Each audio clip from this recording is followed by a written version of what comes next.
Tested.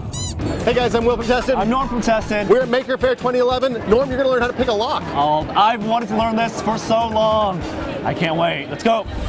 All right, I'm here with Babak. He's with the Open Organization of Lockpickers tool with 3 O's. That's right. And he just shows how to pick a lock. But first of all, how legal is this? In general, owning lockpicks by themselves is fine as long as you're not using them to do bad things. As long as you don't pick locks you don't own, that protects you not only from a lot of legal issues, but also from potentially damaging someone else's lock. I promise to use these lockpicking skills only for good and for winning.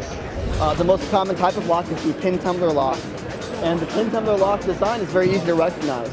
It usually looks like this. So you have the shell or lock body, you have the plug in the center there, and then in the center of the plug you have the keyway. And sometimes if you look into the keyway you see the first pin.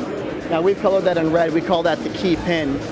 So you have the key pin, you have the driver pin, which is normally you don't see, and then those 2 pins are under tension by a spring. That entire system, we call that the pin stack, right? And that pin stack works together in preventing the lock from opening without the key.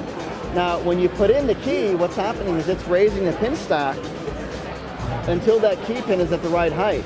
We call that the shear line.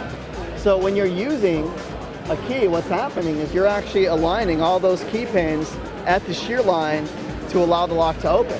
You can imagine that if even one of those pins is too high or too low, it's not going to open. You're going to be going through one by one and manipulating each pin stack. Now the reason why that works is because of defects in locks. In practice, you have tolerances. You have pins that are a little bit offset. And what happens is now in this example, if I'm trying to apply pressure clockwise, right, what's happening? One of the pins is supporting more than the others. So this pin is going to have more drag on it. We call that the binding pin because it's binding up the most. So here's pin 4 again.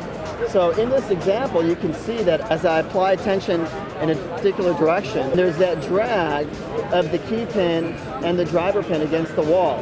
And when it reaches the shear line, the plug rotates just a little bit, enough that that top pin is prevented from falling back down into the keyway. Now that that pin is set, that pin is gone from the lock. So that 5-pin lock becomes a 4-pin lock, and so on and so forth. You have the hook, you have the half diamond, the rake.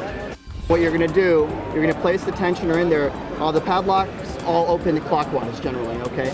So you're going to apply very light tension, all right? So I'm going to apply tension. And with the rake tool, you're just going to brush the tool over the pins briskly while applying light tension. Okay, so now we saw that. Wow.